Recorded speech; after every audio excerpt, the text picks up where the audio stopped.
예, 11시 20분 지나고 있습니다. 가뜩이나 취약한 국내 증시에 외풍까지 불어오면서 지수가 많이 하락하고 있는데요. 예, 단기적으로는 기회일까요? 아니면 하락에 대비해야 될까요? 오늘 오후장 터닝포인트에서 전략 세우겠습니다. 두 분 함께합니다. 헤르메스 스탁 하창한 본부장 오셨고요. 글로원 파트너스 이성웅 이사님 함께하겠습니다. 어서 오십시오. 네. 이성웅 이사님은 제 분장할 때 앞코너에서 방송을 하셔서 제가 귀를 쫑긋 이제 항상 듣는데 오늘 두 분께 우리의 고민들이 큽니다. 이야기를 들어보도록 할게요. 내용부터 보여주십시오. 첫 번째 터닝 포인트는요. 네, 시장 얘기를 해야겠죠. 미국의 빅테크 실적 때문에 미국의 주가 기술주들이 큰 폭으로 빠졌는데 우리 주식시장도 그 영향을 많이 받고 있습니다. 이제는 하락으로 봐야 되는 거냐 아니면 조정으로 봐야 되는 것이냐. 하창한 본부장님 어떠세요, 시각? 일단 조금 더 추이를 좀 지켜보셔야 될 것 같습니다. 네. 왜 그러냐면은 사실 우리나라 반도체 지금 어떻게 보면 좀 어느 정도 빠지긴 빠졌거든요. 고점 대비 상당히 좀 빠진 부분은 있는데 저는 중요한 게 이제 외국인 선물의 누적 매수량이 어떻게 변동이 나오는지 좀 체크를 해보셔야 될 것 같습니다. 우리가 지수가 꼭대기 부분일 때는 외국인 선물 누적이 5조 정도까지 차 있었던 그런 상황이었는데요. 현재 이제 1조 수준으로 좀 떨어져 있는 상황입니다. 이전에 수급 밴드를 제가 좀 자주 나와서 말씀을 좀 드렸었는데 마이너스 5조에서 2조 단위가 한 번이고 그다음에 2조를 뚫을 때 이제 5조까지 열려 있다라고 말씀을 드렸는데 그 2조가 깨졌기 때문에 지금 시점에서는 선물의 매도량이 상당히 좀 많이 나올 수 있다라고 보시면 좋을 것 같고 그 선물의 매수가 강력하게 들어왔었던 이유가 삼성전자와 반도체 그쪽으로 관련된 수급이 강력하게 들어오면서 이제 선물 시장이 조금 상승을 했고 거기에 따라서 현물 시장이 따라가는 그런 흐름들이 마련이 됐습니다.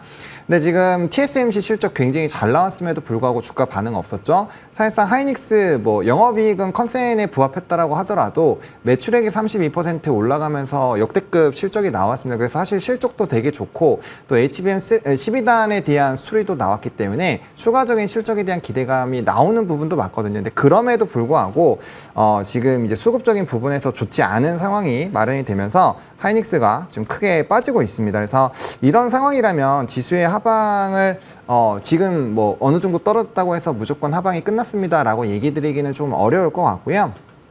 지금 이제 미니 선물 나스닥 같은 경우 조금은 반등이 나와주고 있는데 이게 구조적으로 턴이 나오는 건지를 조금 체크를 해보셔야 될 것 같습니다. 그래서 일단 수급적인 부분에서 조금의 소나기가 더 나올 수 있다라고 생각을 해보시는 게 맞을 것 같고요.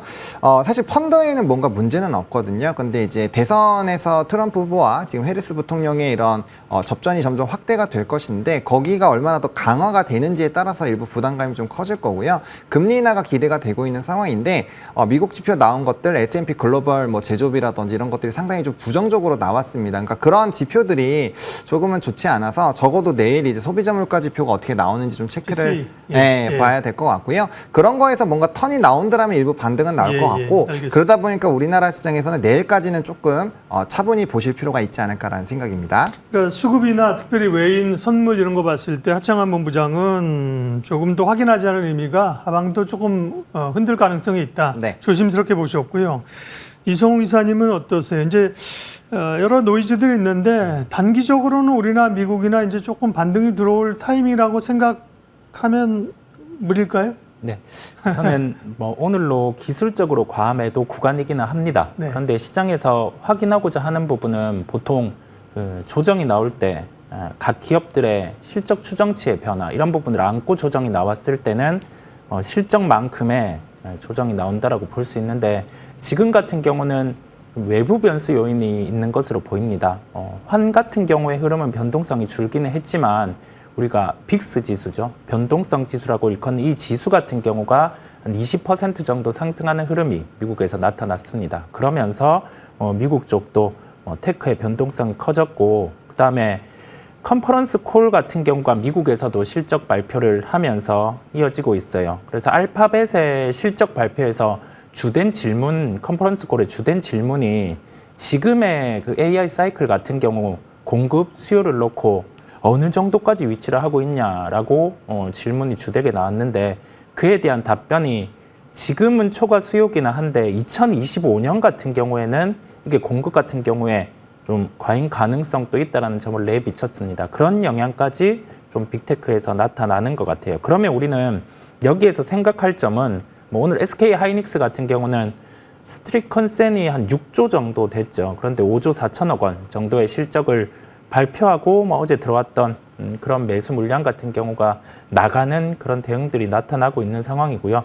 시장의 변동성이 커졌을 때는 이러한 변동성을 좀 줄어드는 걸 확인할 필요가 있다라는 점. 그 다음에 나스닥 지수 같은 경우가 뭐 전거래일에 한 번의 하락으로 60일선 구간까지 하락을 했습니다. 그랬을 때는 여기에 대한 테스트까지 기술적으로 진행될 수 있는 점까지 봤을 때 미국 시장 같은 경우를 확인하고 접근을 한 게 낫고, 만약에 SK 하이닉스 같은 경우가 대형주 기준으로 그럴 가능성은 낮은데 하루에 한 10% 이상 하락하는 흐름이 나타났을 때는 대형주 기준으로는 장중 기술적 반등은 나옵니다. 그래서 그 부분까지 감안을 해보시면 되겠습니다. 네, 그러니까 대체적인 맥락은 이성우 이사님도 확인을 하자, 확인이 좀 더 필요하자, 두 분의 시각이 비슷한 쪽입니다. 조심스럽네요. 네.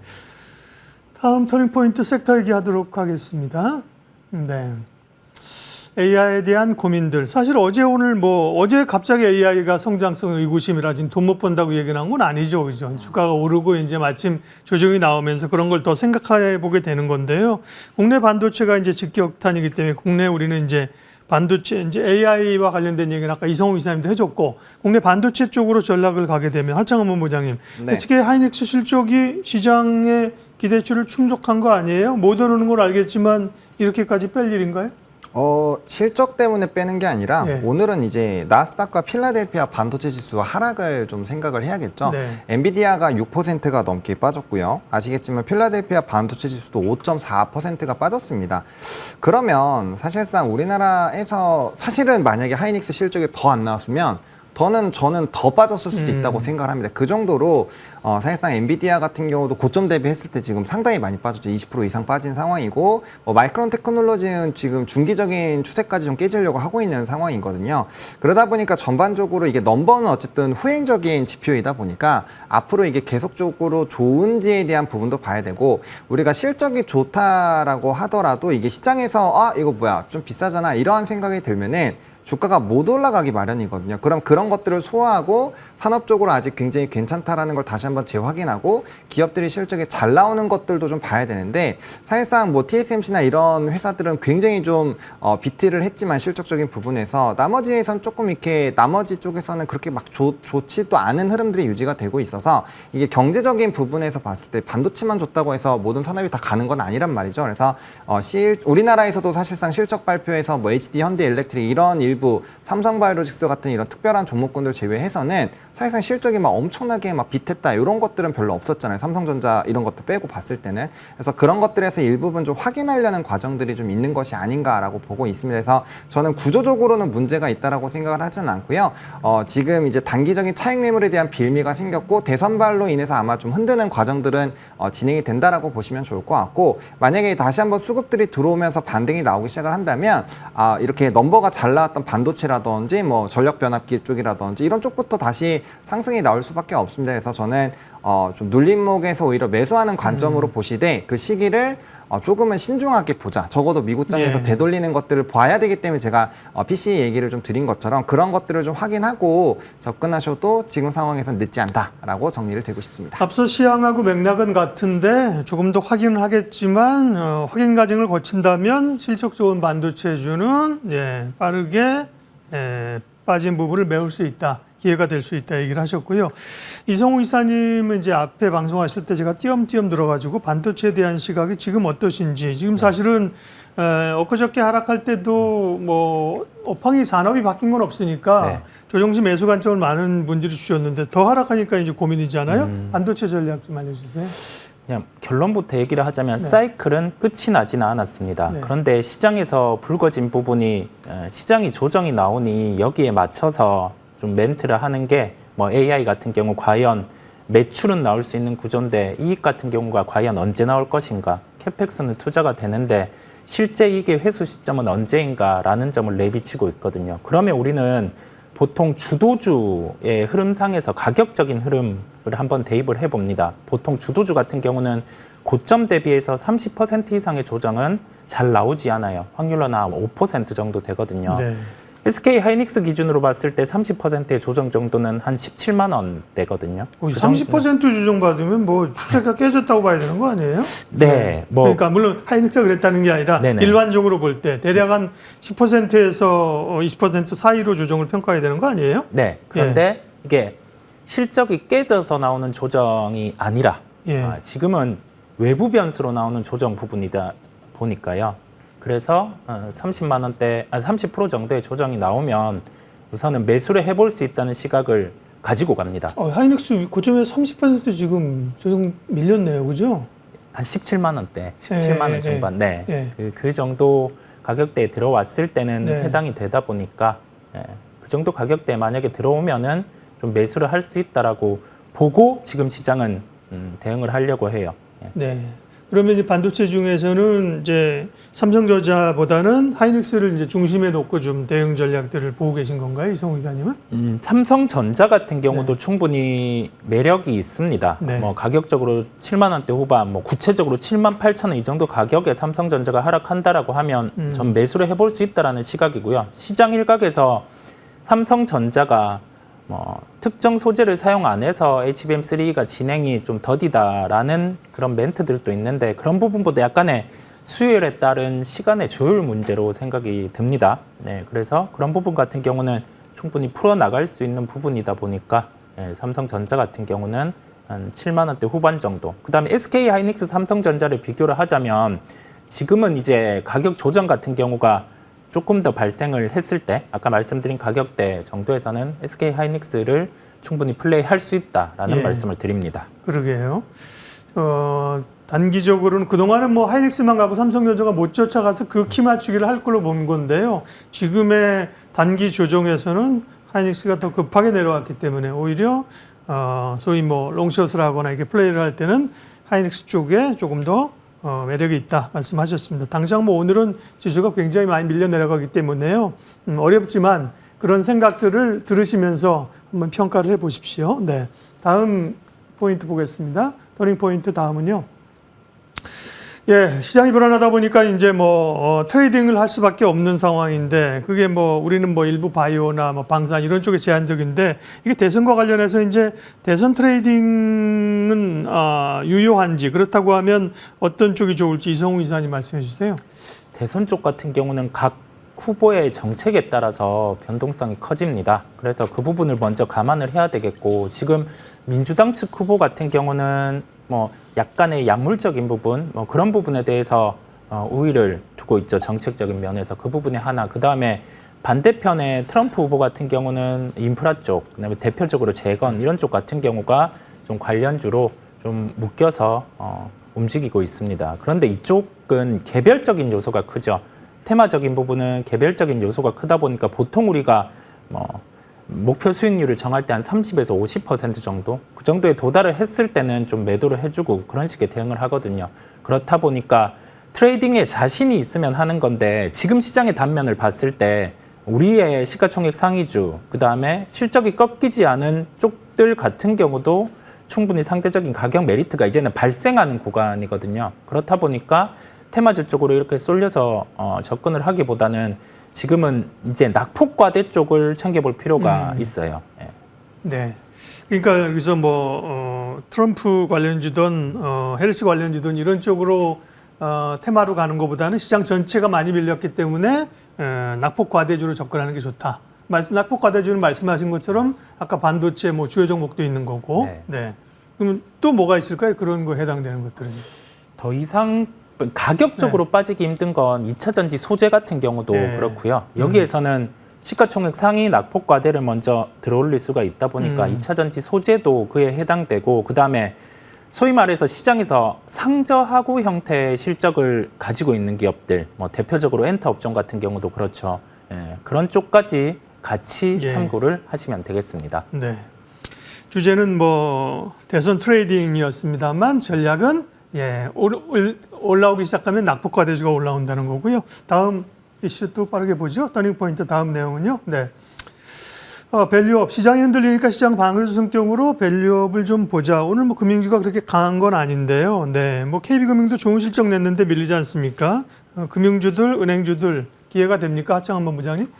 뭐 기회가 된다라기보다는 지금 잘 버텨주고 있는 상황이고 일단 뭐 모멘텀 자체가 좀 유지가 되는 거죠. 말씀 주신 것처럼 뭐 실적이 잘 나왔음에도 불구하고 KB금융이 좀 눌렸기 때문에 그거를 좀 체크를 해보셔야 되겠죠. 그러니까 이제 금융주를 투자하는 모멘텀 플레이가 있는데 일단은 뭐 리포트에서 계속 나왔었던 것들 그리고 이 회사에서 이렇게 하겠다라고 얘기했었던 그런 환원 정책들을 대부분 좀 진행이 나왔습니다. 그러면 이 이상 뭐가 있을까? 그런 것들을 좀 생각을 해봐야 되는데 기본적으로 금융주가 그래도 잘 버텨주는 것은 정부가 이제 3분기와 4분기 때 좀 계속적인 밸류업에 대한 이런 얘기들이 나올 거라는 점 그리고 일부 세제 쪽에서 조금의 뭔가 변화가 나오려는 그런 움직임이 있다 보니까 뭐 기대감은 좀 연속성으로 가질 수 있을 것 같고요. 다만 이제 상반기에는 은행의 실적들이 워낙 좋았기 때문에 은행주들이 강했지만 하반기에는 그 금융주 안에서도 약간의 색깔이 달라질 수도 있기 때문에 뭐 그런 부분에서의 조금 변화 요인들은 찾아보실 필요가 있지 않을까라고 보고 있고요. 네. 만약에 이제 금리 인하 기조로 들어가게 되면서 뭐 예대 마진이 크게 떨어진다라고 분석은 안 나오고 있지만 어쨌든 그 상단 더 이상 더 올라갈 수 있는 상단이 제한적이라고 본다라고 한다면 증권주 쪽으로 한번 기회가 올 수 있지 않을까라는 생각이 들어서 그런 쪽에 대한 좀 스터디를 해보시는 것도 좋을 것 같습니다. 은행주는 뭐 그렇게 상당히 우호적이시지는 않은 것 같습니다. 중립 정도로 시장이 읽혔고요. 마지막으로 관심주 볼게요. 시장은 어렵지만 그래도 종목에 대한 아이디어나 관심을 두어야 되기 때문에요. 하창한 본부장님 관심주요? 네. 네, 저는 삼성 바이오로직스를 좀 선택을 했습니다. 네. 아무래도 지금 삼바 얘기를 많이 하네요. 오늘 많이들 하시네. 예. 네, 일단은 기본적으로 실적이 좀 깔려 있는 상황이고 뭐 미중 간의 갈등이 계속적으로 진행이 될 거고 또 바이오 시밀러에 대한 특허들 만료가 많이 되기 때문에 뭐 산업적으로 보나 그리고 작년부터 계속적으로 실적적인 부분에서 좋은 흐름들이 나타났고 또 글로벌 피어 그룹들이 다 실적이 빠질 때 이 회사는 유일하게 또 실적이 좋아지는 흐름들로 진행이 됐거든요. 그래서 나쁜 스토리가 지금 전혀 없습니다. 그래서 가격적인 측면에서도 뭐 오늘은 일부 조정이 나오고는 있는데 뭐 상승 추세 여전히 좀 유지가 되고 있어서 네. 관심 있게 보시면 좋을 것 같고 이 증설에 대한 스토리 50장부터 또 80장까지 스토리가 쫙 잘 진행이 되고 있고요. 앞으로 힘이 더 세지면 세졌지 사실 약해지기는 좀 어렵다라는 관점에서 봤을 때 좀 묵직하게 바이오 쪽 보고 가실 때 조금 하나 포트로 넣어 놓으시면 그래도 약간 뭐 든든하게 좀 지켜주는 그런 종목이지 않을까 싶어서 선택을 좀 해보겠고요.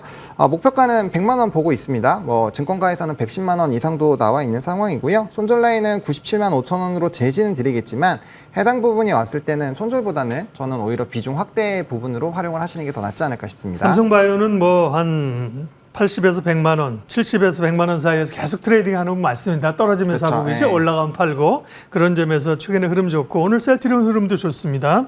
이성욱 이사님 관심주 하나 말씀해주고 가세요. 네, 저는 두산 테스나를 말씀드리려고 합니다. 네. 주가가 빠져 있는 상황 안에서 우리가 여기에서 뭐 실적에 대한 증대 요인이 발생을 하면 주가가 충분히 반응을 할 수 있습니다.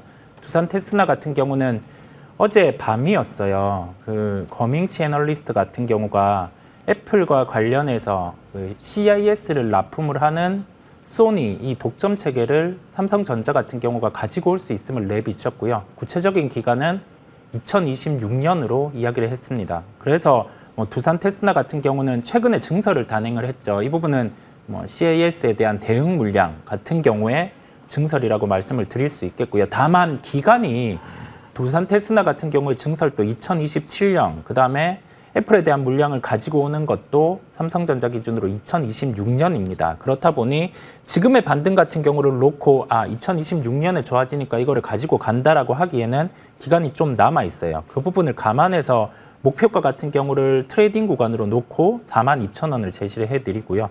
손절가는 35,000원을 제시를 합니다. 네, 소부장 가운데서 이슈 내지 포인트가 있는 두산 테스나를 말씀을 해주셨습니다.